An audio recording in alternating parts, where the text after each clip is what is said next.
नमस्कार, knockinnews.com में आपका स्वागत है। मैं हूं गिरिजेश वशिष्ठ। जंतर मंतर पे पहलवानों का धरना लगातार चल रहा है और सरकार की तरफ से किसी तरह की कोई गतिविधि दिखाई नहीं दे रही है, कोई हरकत दिखाई नहीं दे रही है। हालत यह है कि पहलवान इंडिया गेट पे मार्च कर चुके हैं, रोज़ रोज़ जुलूस निकालते हैं, कभी कैंडल मार्च निकालते हैं, उनके समर्थन में किसान आ चुके हैं, खाप पंचायत हो चुकी है और उसके बावजूद सरकार टस से मस नहीं हो रही है। दिल्ली पुलिस फाइल दबा के बैठी हुई है। थोड़ी बहुत जांच मांच की खबरें आती हैं, लेकिन कोई ठोस कार्रवाई नहीं हो रही है। ब्रजभूषण शरण सिंह एक के बाद एक नए चुनौतियां पेश कर रहा है। आज हम इसी पे बात करेंगे। कहीं मत जाइए, चैनल को सब्सक्राइब कर लीजिए। मैं अभी हाजिर हुआ।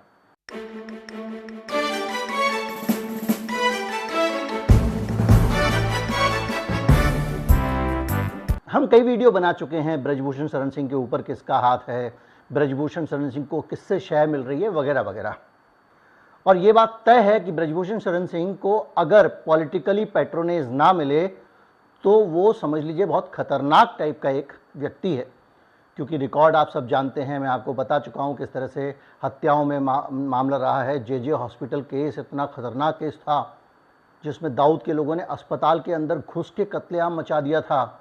उस केस के शूटर्स को शरण देने सरकारी डिपार्टमेंट के सरकारी भवन में, अपने सरकारी निवास में शरण देने का आरोप लग चुका है। टाडा के तहत कार्रवाई हुई है। जिस आदमी को अटल बिहारी वाजपेयी ने सावरकर से तुलना की हो चिट्ठी लिख के, लिखित में, उस आदमी का कैसे कुछ बिगड़ सकता है जब तक कि सरकार ना बिगाड़े। धरना दे रहे हैं खिलाड़ी, उम्मीद करते हैं कि भाई बहुत देश प्रेम की बात है, भाई हमारी सरकार जो है वो लगातार ओलंपियन कोई मेडल वेडल जीत के आता है तो मोदी जी उसको फ़ोन करके फिर फ़ोन मीडिया को भेजते हैं, सोशल मीडिया को भेजते हैं। मोदी जी उसके साथ बातचीत को वायरल कराते हैं।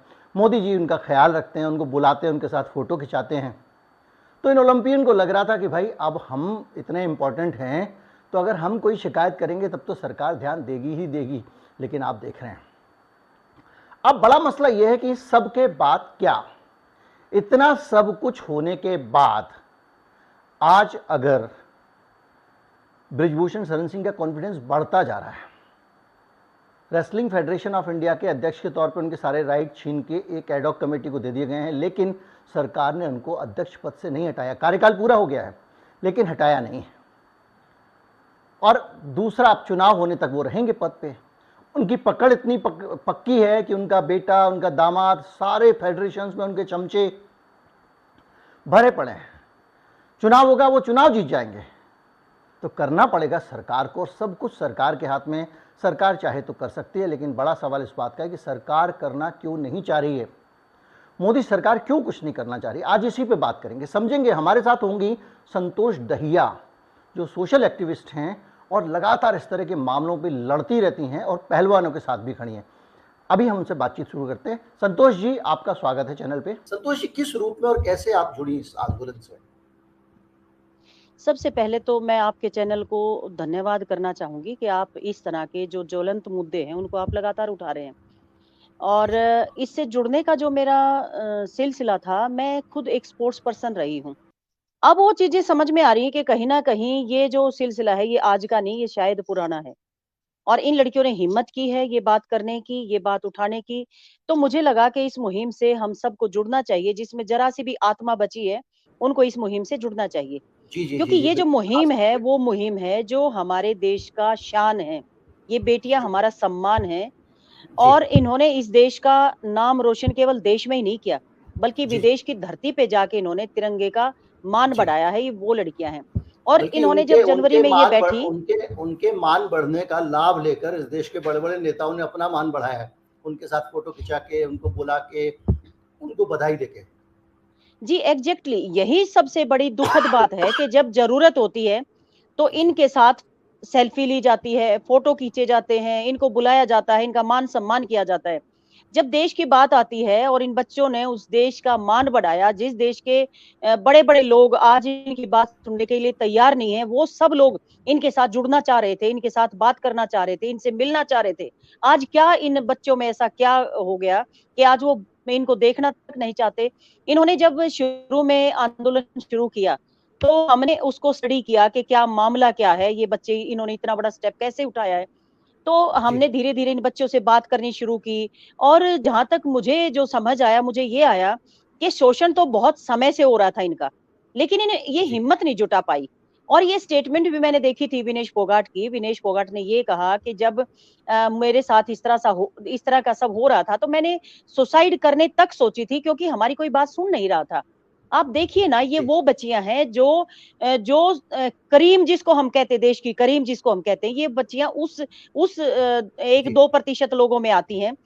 उसके बावजूद इन बच्चियों की बात नहीं सुनी जाती है, तो हमें लगा कि हमें इनसे बात करनी चाहिए और हमें उस लेवल तक जाना चाहिए जहाँ तक इनको मदद मिल सकती है।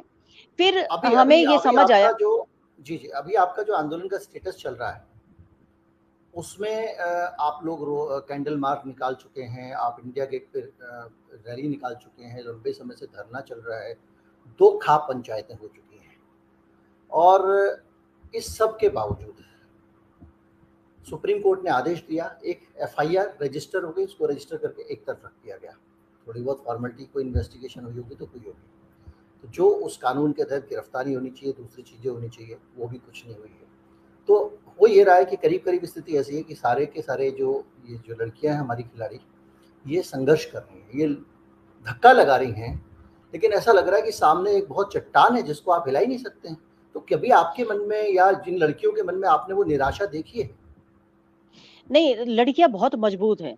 देखो, इन्होंने जी, बहुत हिम्मत करी है। मैं देखती हूँ हमारी सोसाइटी में, जिस जी, इर्द-गिर्द हम आस-पास के लोगों को देखते हैं, लड़कियों के साथ बहुत ज़्यादा ज्यादती होती है। और जी, लड़कियाँ मेरे पास आती हैं क्योंकि बहुत सारे केसेज़ मैं हैंडल करती हूँ। यहाँ जी, एसपी ने भी मुझे अपना नॉमिनी बनाया हुआ है, क्योंकि जी, जी, बहुत सारे केसेज़ मेरे पास आते हैं और लड़कियाँ यहाँ तक कह देती हैं कि मैम मेरे साथ बलात्कार तो हुआ है, लेकिन मैं अपने घर में नहीं बता सकती। मैं केवल आपको बता रही हूँ और आपसे भी मेरी प्रार्थना ये है कि आप ये बताना नहीं कि मेरे साथ बलात्कार हुआ है।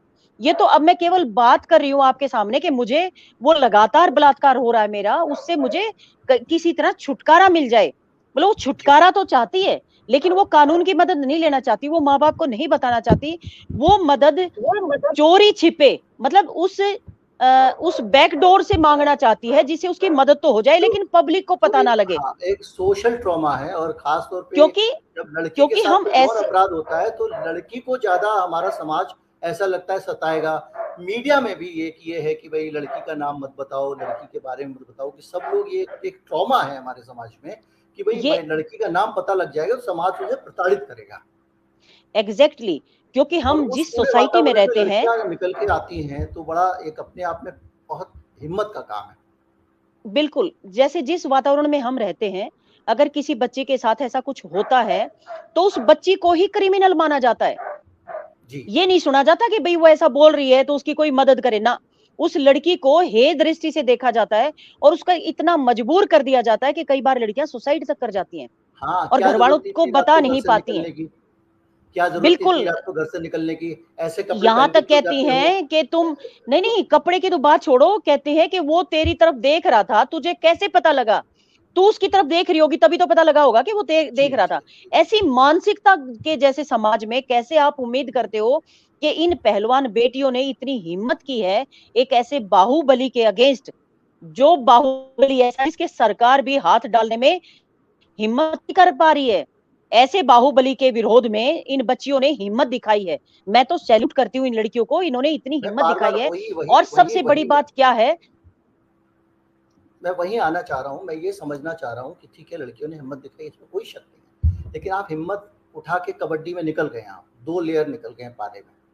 आप देख रहे हैं आप कहीं से कोई रेस्क्यू नहीं है। हालत ये है और आपके सामने कौन है? आपके सामने वो आदमी है जो मुंबई में जेजे हॉस्पिटल शूट आउट होता है, इतना बड़ा दाऊद इब्राहिम शूट आउट कराता है। उस शूट आउट में अस्पताल के एक वार्ड में जो जेल के कैदियों के लिए बना हुआ है, उसमें घुस के दरवाजे तोड़ के अंधाधुंध फायरिंग होती है। कई लोग मार दिए जाते हैं और उन अपराधियों को सरकारी निवास में अपने पास शरण देने का आरोपी, नैनीताल में उन आरोपियों शूटर्स के साथ रहने का आरोपी एक ही होटल में, और एक ऐसा व्यक्ति जिसको इतने सारे गुनाहों के बावजूद जब इसी टाडा केस में वो बंद होता है, तो अटल बिहारी वाजपेयी बहुत देश की बहुत बड़ी पर्सनैलिटी है, बहुत सम्मानित व्यक्ति हैं, वो चिट्ठी लिखते हैं, उसकी तुलना सावरकर से करते हैं। तो इतना बड़ा आदमी और दूसरी तरफ ये बच्चियाँ जो अपने स्पोर्ट्स से ज़्यादा दुनिया के बारे में कुछ नहीं जानती, क्योंकि पूरी ज़िंदगी स्पोर्ट्स को देती हैं, तभी कुछ मिलता है। तो ऐसे में बार-बार ये सवाल आता है कि आपको क्या लगता है, उम्मीद की कितनी किरण दिख रही है आपको? मेरा सवाल ये है। देखिए, मैं ये मानती हूँ कि बड़े-बड़े धुरंधर इस दुनिया में आए और चले गए। जी, ऐसा नहीं है कि एक व्यक्ति, यहाँ तो रावण जैसे लोग जिनको चारों इनका ज्ञाता बोला जाता है, चारों वेदों का ज्ञाता जिनको बोला जाता है, ऐसे-ऐसे लोग यहाँ नहीं बचे। ऐसा नहीं है कि धरती इनसे शुरू होके इन्हीं पे खत्म होगी, ऐसा नहीं है। और ये घमंड है इनको केवल कि ये इस दुनिया को बदल सकते हैं या सारी पावर इनके हाथ में, ऐसा नहीं है। नेचर भी अपना काम करती है। इन्होंने मीडिया के सामने 302 का केस खुद बताया कि मैंने किसी का कत्ल किया है। इनके बराबर में जिन्होंने टिकट चाहिए थी, उनको इन्होंने मार दिया था। ये बिल्कुल आम-सी बात कही कि उसको भी मार दिया।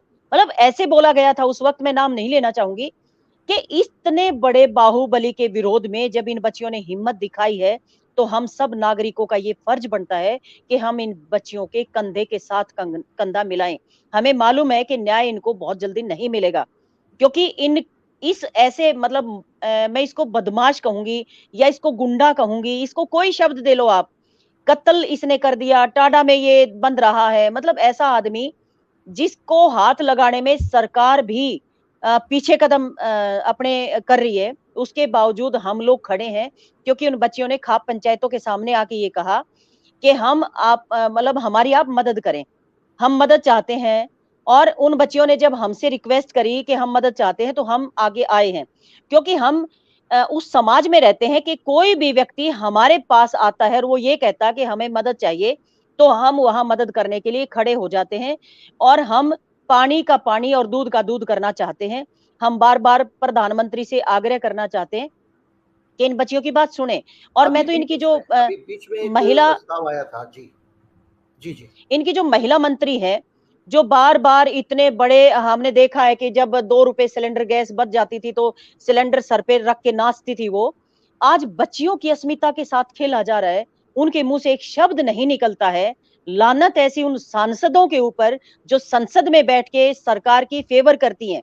उनको शर्म आनी चाहिए, उनको ये सोचना चाहिए, आज इन बेटियों का नंबर है, कल को उनकी बेटियों का नंबर भी आएगा। क्योंकि जो क्रिमिनल प्रवृत्ति का आदमी है, वो धर्म, जात या किसकी बेटी नहीं देखा करता, उसको तो मौका मिलना चाहिए। आज इन बेटियों के ऊपर एक आज चीज़ और भी इस बीच में, एक चीज़ और भी मुझे याद आती है। अभी हाल में एक मसला आया कि भाई आप नार्को टेस्ट करा लीजिए। पहले मुझे ख्याल से आंदोलनकारी लोगों की तरफ से ये आवाज़ आई थी कि हमारा भी नार्को कर लो, उनका भी कर लो। ब्रजभूषण शरण सिंह ने उस बात को पकड़ लिया और उन्होंने कहना शुरू कर दिया, मेरा नार्को कर लो बशर्ते इनका भी हो। लेकिन क्या नार्को टेस्ट ऐसे जनता की मांग पे तो होते नहीं। और दूसरा ये है कि नार्को टेस्ट टेस्ट जो है वो ऐसा कोई अंतिम सत्य तो है नहीं, उसमें भी गड़बड़ी हो सकती है।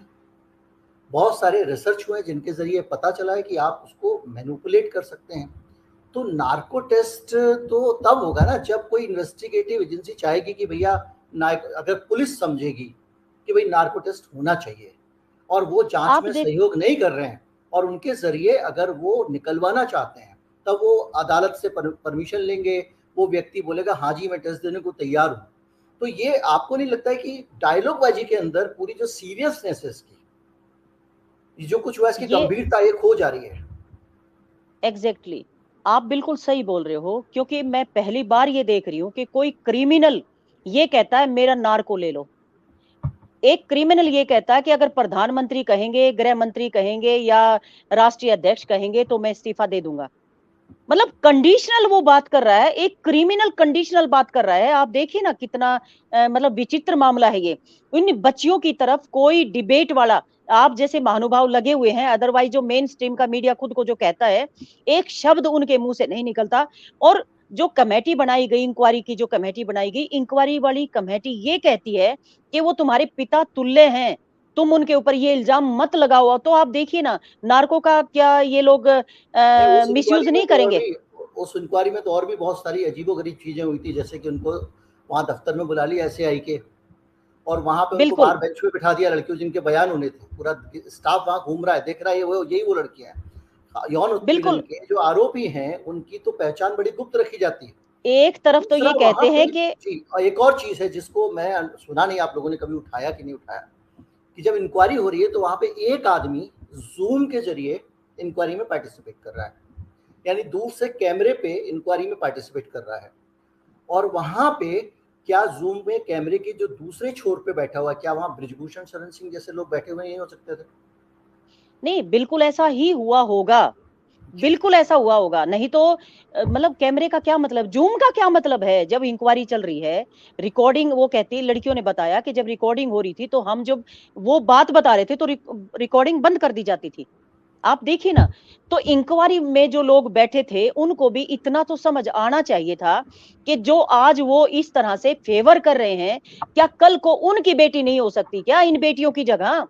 आज ये उन सभी रेसलर्स के लिए रास्ता बंद कर रहे हैं ये लोग, जो बच्चियाँ आज नई प्योद हमारी तैयार हो रही थी और जो माँ-बाप चाहते थे विनेश और साक्षी की तरह हम अपनी बच्चियों को इस लेवल तक लेके जाएँगे, जो मेहनत कर रहे थे अपनी बेटियों की तरफ।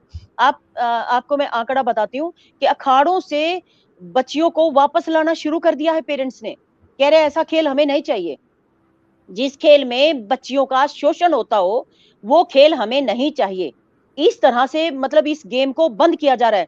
हमारे यहाँ तो बच्चियों के ऊपर वैसे ही इतनी सारी पाबंदियाँ होती हैं, उनको रोका जाता है, हर फील्ड में जाने से रोका जाता है। जी जी। और आप देखिए कितनी बड़ी चीज़ थी कि रेसलिंग में लड़कियाँ पहली बार आई और इस लेवल तक आई कि उन्होंने देश का मान बढ़ाया।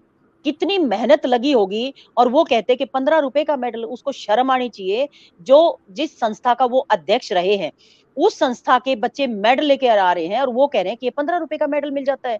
₹15 का मेडल उस उसको ये बोलने से पहले क्या उसकी जीभ नहीं थोड़ी-सी लड़खड़ाई? तो क्या मेरे इसके ख्याल से ऊपर भी फिर उनके ऊपर कुश्ती, कोई आरोप नहीं लग रहा? कार्रवाई नहीं रेसलिंग हो रही है? फेडरेशन, फिर तो रेसलिंग फेडरेशन की जरूरत क्या है? अपना अपना 15-15 ज़रूरत रुपए क्या तो है? जब खरीद लेगी। ₹15 में मिल रहा है, फिर क्यों तिरंगे को लेके ये लोग दिखावा कर रहे हैं? क्यों राष्ट्रवाद की ये घोषणा कर रहे हैं? राष्ट्रवाद का दिखावा कर रहे हैं? क्यों कर रहे हैं फिर ये लोग ऐसा? अगर हाँ, ₹15 में राष्ट्रवाद से मेरे मन में एक सवाल आया कि लगातार हम लोग इस देश में राष्ट्रवाद को लेकर बड़ी प्रबल हमारे देश में भावना है देश के लिए। 15 अगस्त को तिरंगा लगाया था, लोगों ने अभी तक नहीं उतारा है, बावजूद उसके कि उसका अपमान हो रहा है। कावड़ निकलेगी तो लोग तिरंगा लेके निकल जाते हैं, जब यही पहलवान जीत के आते हैं तो लोग जश्न मनाते हैं। और सबके बीच में देश के प्रधानमंत्री सीधे पहलवानों से बात करते हैं, सब करते हैं। तो इतने जबरदस्त राष्ट्रवाद के एक माहौल के बीच में, एक देश में जब राष्ट्रवाद इतने ऊंचे स्तर पे चल रहा है और राष्ट्र सबसे ऊपर हो गया है, ऐसी स्थिति में इंसानियत से भी ऊपर राष्ट्र को माना जाने लगा है आज के हालात। ऐसी स्थिति में जब ये लड़कियां जो देश का झंडा सबसे ऊपर करके आती हैं और उनकी सुनवाई नहीं होती, तो आपको क्या लगता है कि कौन लोग हैं जो सपोर्ट कर रहे हैं ब्रजभूषण शरण सिंह के पक्ष में? कौन लोग खड़े हुए हैं जिनके कारण उसको इतनी ताकत मिल रही है? देखिए नेचुरल सी बात है, जो आज राष्ट्रवाद का दिखावा हो रहा है, राष्ट्रवाद तो हर हिंदुस्तानी के खून में रचा हुआ है। हम लोगों की रगों में राष्ट्रवाद है। हमारे घर में शहीद हैं। हमने शहादत दी है इस देश के लिए। हमारे हर दूसरे घर में एक शहीद मिलेगा आपको। राष्ट्रवाद वो लोग जानते हैं। ये लोग क्या जाने राष्ट्रवाद को, जो पहले दिन झंडा फहराने की बात करते हैं, अगले दिन उसके ऊपर फाइन लगाते हैं। जिसने झंडा नहीं उतारा उसके ऊपर फाइन किया जाएगा। पहले कहते हैं प्लास्टिक यूज़ नहीं करना, फिर झंडे प्लास्टिक के ले आते हैं और 25-25 रुपए में लोगों को दिए जाते ये हैं। राष्ट्रवाद अलग, मतलब मेरा सवाल इस बात का है कि वो कौन लोग हैं इस पूरे राष्ट्रवादी वातावरण में भी जो ब्रिजभूषण शरण सिंह की मदद करने का साहस जुटा पा रहे हैं, क्योंकि ये देश की भावनाओं के प्रतीक है। डेफिनेटली प्रदेश के मुख्यमंत्री, डेफिनेटली खेल मंत्री और प्रधानमंत्री से बच नहीं सकते, क्योंकि वो सब लोग हैं। गृह मंत्री से बच नहीं सकते, राष्ट्रीय अध्यक्ष बच नहीं सकते, क्योंकि बेटियों का मसला है, इतना सेंसिटिव मसला है, इन लोगों को संज्ञान लेना चाहिए था। बात तो तब बनती जब जैसे ये बच्चे जनवरी में बैठे थे वहां, 2-3 दिन ये बैठे और इन्होंने बिल्कुल मना कर दिया था कि किसी की भी हमें मदद की जरूरत नहीं है, हम अपनी लड़ाई खुद लड़ेंगे। उस वक्त सबसे बड़ी बात होती, सबसे बड़ा राष्ट्रवाद होता अगर प्रधानमंत्री जी इनको बुलाते और ये कहते बेटा मुझे बताओ कि तुम्हारे साथ क्या हुआ है और मैं 1 सेकंड में संज्ञान लूंगा। तब होती बात और तब मान बढ़ता प्रधानमंत्री जी का। ऐसे मान नहीं बढ़ेगा। एक ऐसे गुंडी प्रवृत्ति को के वाले व्यक्ति को बचाने से इनका मान नहीं बढ़ सकता। अगर ये इस गुरूर में है कि हम कुछ भी करेंगे तो ये नहीं कर सकते, क्योंकि कानून के हाथ बड़े लंबे होते हैं और बृजभूषण को जेल के सलाखों के पीछे जाना पड़ेगा। बचाने वाले नेचुरल सी बात है ये लोग हैं, और कौन बचाएगा? क्योंकि इनको अच्छा, जरूरत है। एक मोटा 50 मोटा कॉलेज मोटा चलाता है मोटा अगर ब्रिजभूषण, हम 50 कॉलेज अगर चलाता है हम ब्रिजभूषण। जी कितना यूथ जी होगा उसके पास, कितने वोटर्स हैं उसके पास। तो नेचुरल सी बात है, राजनीति के लिए ये सब हो रहा है। वोट चाहिए, सत्ता मैं, चाहिए। हाँ वही, तो एक अगर हम समझने की तो कोशिश इन करें, बच्चों की अगर मैं आहुति, आपकी ये बात, अगर इन बच्चों की आहुति डालने की कोशिश करेंगे वोट के लिए, तो ऐसा नहीं करने देंगे हम लोग।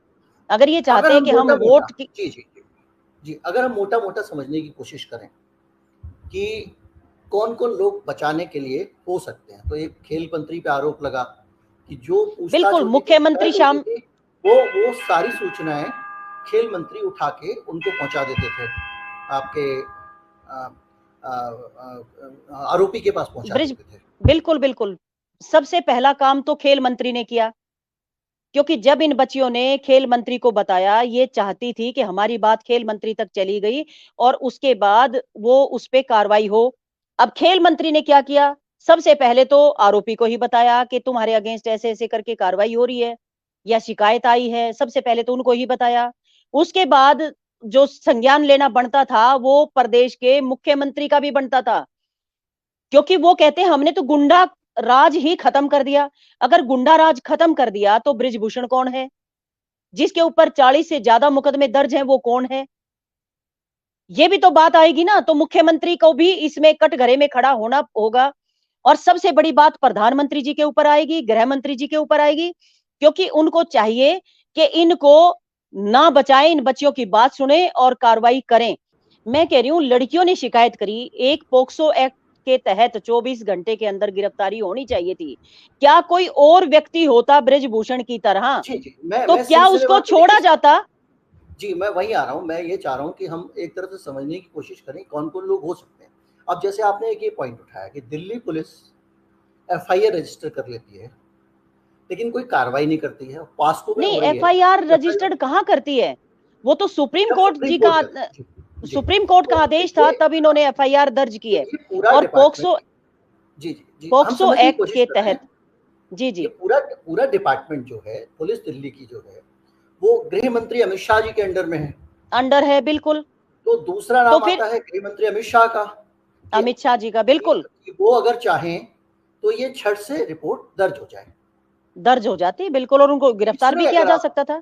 तीसरे अगर नाम पे जाएं, तो बार बार ब्रिजभूषण शरण सिंह कह रहे हैं कि अगर मुझे मोदी जी कह देंगे, अमित शाह कह देंगे या पार्टी प्रेसिडेंट नड्डा साहब कह देंगे तो मैं इस्तीफा दे दूंगा। जी, इस बयान का एक दूसरा मतलब है, वो मतलब ये है कि मैं पद पे तब तक हूं जब तक ये तीनों चाह रहे हैं। एग्जैक्टली।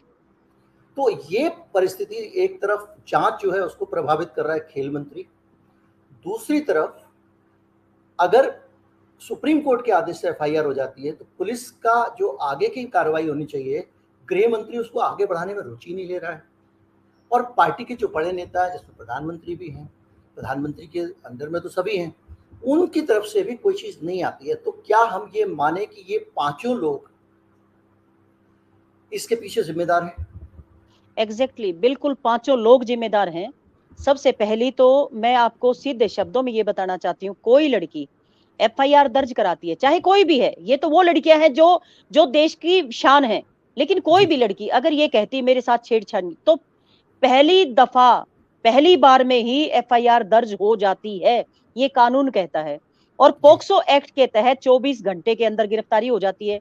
इन जी बच्चियों ने पहले स्पोर्ट्स मिनिस्टर को बताया, उन्होंने जी क्रिमिनल को बता दिया, जो जी, आरोपित है उसको ही बता दिया जो कि अभियुक्त ऐसा थे, हो रहा जो है। अभियुक्त तो शब्द ज्यादा सही अभियुक्त है। को जी जी जी जी जी, अभियुक्त को बता दिया कि भाई तुम्हारे जी अगेंस्ट ऐसी ऐसी बात आई। तो सबसे पहले तो स्पोर्ट्स मिनिस्टर इसमें इन्वॉल्व हैं। दूसरा, जी जो दिल्ली पुलिस है जो एफआईआर दर्ज नहीं कर रही, वो गृह मंत्री के अंडर है। और जी गृह मंत्री नहीं कह रहे हैं या उनकी इच्छा नहीं है, इसलिए एफआईआर दर्ज नहीं हुई। फिर सुप्रीम कोर्ट को इंटरवीन करना पड़ा, तब जाके एफआईआर हुई।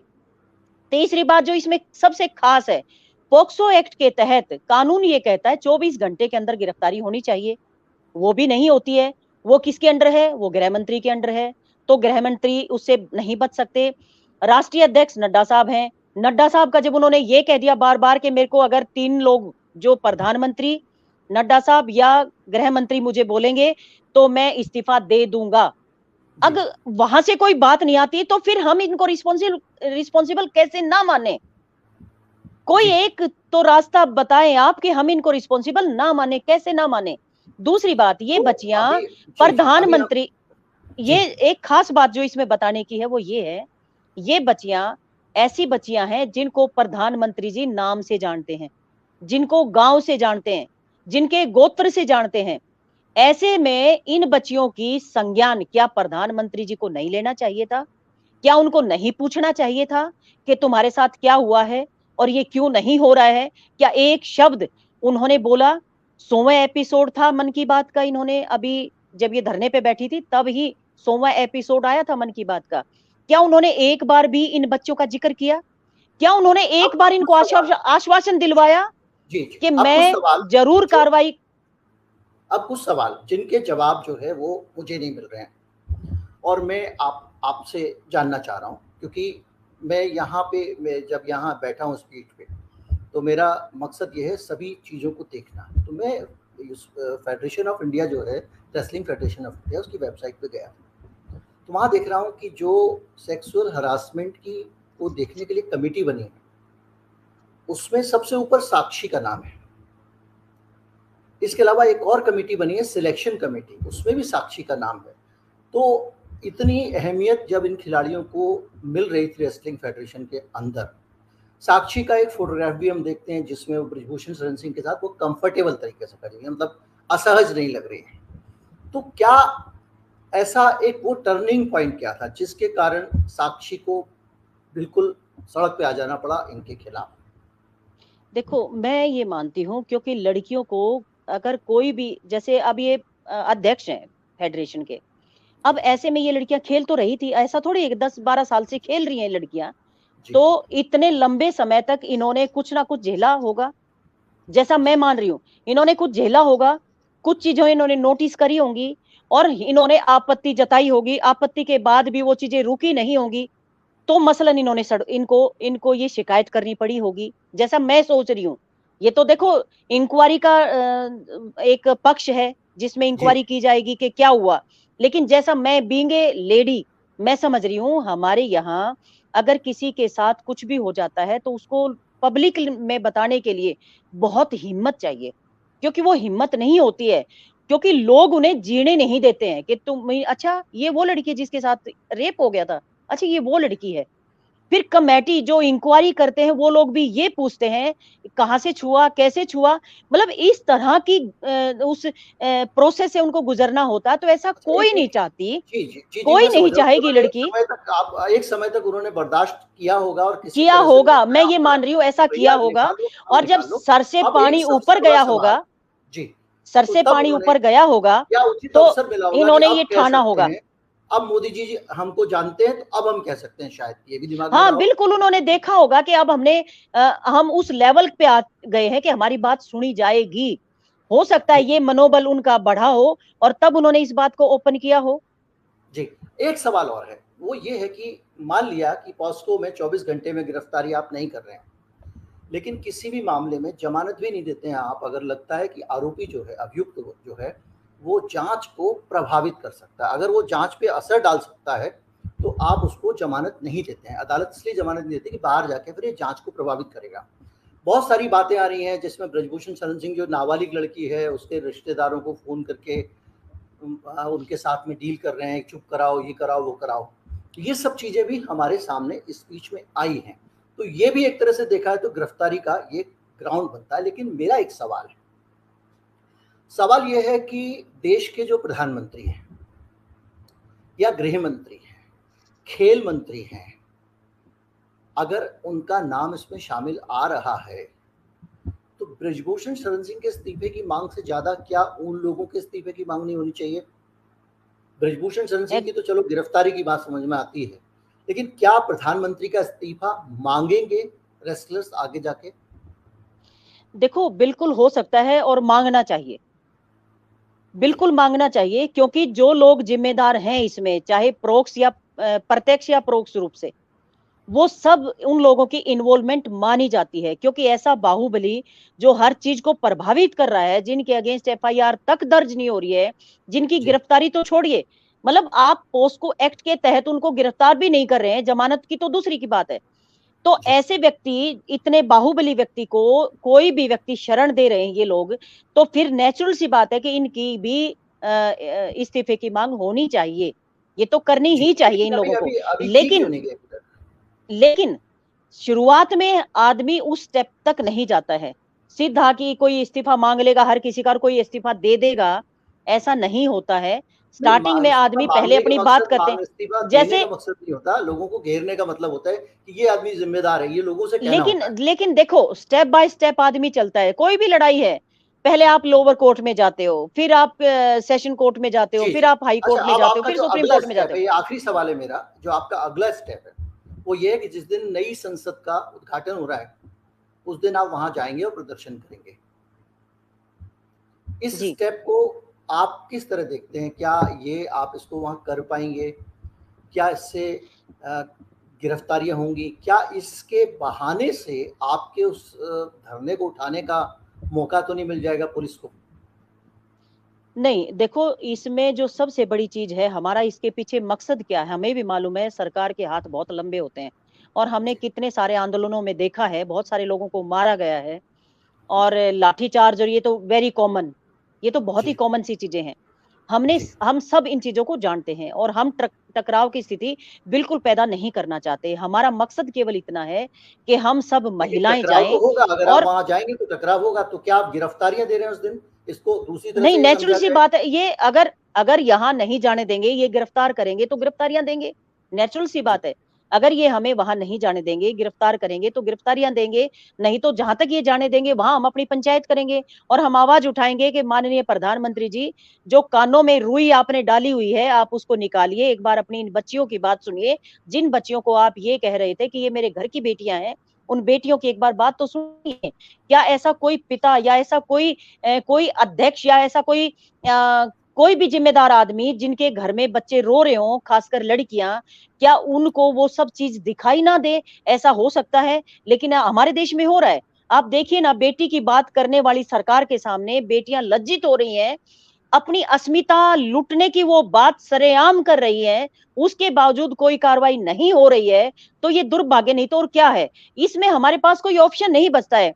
उन बेटियों की इज्जत के लिए हम लोगों ने ये पंचायत का निर्णय लिया है। हमारे पास केवल ये रास्ता बचता है कि हम उनको जगाएँ। जिस तरह से आदमी ढोल पीट के, ताड़ियाँ बजा के, या कोई भी कुछ करके, काली पट्टियाँ बाँध के, कोई भी अपना एक आंदोलन का एक उसको एक मुहिम को नाम देते हैं, उसी तरह से हमने दिया है कि महिलाओं की बात जो है वहाँ शायद प्रधानमंत्री जी सुन लें, इसलिए हमने महिला पंचायत एक का नाम दिया है। आखिरी सवाल तो हो चुका है मेरा, लेकिन फिर भी एक चलते-चलते कि उत्तर प्रदेश के मुख्यमंत्री योगी आदित्यनाथ की इसमें आप क्या भूमिका दे रहे हैं? क्या देख रहे हैं? क्या वो भी बचा रहे हैं? क्योंकि एक आरोप, अभी एक नया शब्द आया, स्वजातीय डॉन, उत्तर प्रदेश में बहुत चल बिल्कुल, रहा है। तो वो बिल्कुल। उनकी जाति के जब हैं, इससे क्या उनका भी कोई भूमिका है? या ये मामला चूँकि दिल्ली का है, दिल्ली में केस रजिस्टर हुआ है, तो उत्तर प्रदेश के मुख्यमंत्री को ज़बरदस्ती इसमें नहीं घसीटना चाहिए? क्या कहना नहीं, चाहेंगे आप? नहीं, आप देखिए, ये मुख्यमंत्री इसलिए घसीटे जाएँगे क्योंकि ये उत्तर प्रदेश के हैं, सांसद उत्तर प्रदेश से हैं, और मुख्यमंत्री क्योंकि प्रदेश का राजा होता है, और वो कहते हैं कि मैंने गुंडाराज खत्म कर दिया। अगर उन्होंने गुंडाराज खत्म कर दिया, तो बृजभूषण के ऊपर कोई कार्रवाई करने के लिए वो प्रधानमंत्री जी से बात क्यों नहीं करते? वो गृह मंत्री जी से बात क्यों नहीं करते? वो कानून मंत्री जी से बात क्यों नहीं करते? वो क्यों नहीं करते कि ये हमारे प्रदेश में भी एक ऐसा बाहुबली है, जिसके ऊपर 40 से ज़्यादा केस दर्ज हैं, जो नाडा के तहत जेल में बंद रहा है, जो सरेआम आज भी टीवी के सामने ये कहता है कि मैंने एक आदमी को मारा है, मैं खुद को कह रहा हूं कि मैंने मारा है, वो ये ऐसा बोलते हैं। उसके बावजूद उनके ऊपर कार्रवाई ना होना, क्या मुख्यमंत्री की जो भूमिका है वो संदेहास्पद नहीं है? वो है, वो उनसे नहीं बच सकते। ये वो सभी लोग हैं जो इनको बचाने का काम कर रहे हैं, इनको आगे आना चाहिए, क्योंकि सत्ताएं आएंगी और चली जाएंगी, ना जाने कौन-कौन राजा बने, कौन-कौन प्रधानमंत्री बने, कौन-कौन राष्ट्रपति बने। ये तो केवल समय का फेर है। कल कोई और था, आज कोई और है, कल कोई और होगा। लेकिन सबसे पहले है देश। बहुत-बहुत शुक्रिया डॉक्टर साहब आपका कि आप आईं और आपने अपना बहुत अच्छी तरह से पक्ष रखा। हमको ये समझने में मदद मिली कि आपका आंदोलन की दिशा क्या है, आप आगे क्या करने वाले हैं। उम्मीद करते हैं कि आप लोगों को सफलता मिलेगी इसमें एक निष्पक्ष जांच होगी, जो दोषी होगा उसके खिलाफ कार्रवाई होगी और ये सब काम जल्दी जल्दी होगा, ताकि ये बच्चे जो वहाँ बैठे हुए हैं ये भी अपने काम में लगे, जाके अपनी जो प्रैक्टिस वगैरह करें ताकि अपने कंपटीशन के लिए जाएं। आपका बहुत बहुत धन्यवाद, आप इस चैनल पे आए। तो ये थी डॉक्टर संतोष, जिन्होंने डॉक्टर संतोष दहिया, जो लगातार लड़ रही हैं इन लड़कियों के लिए।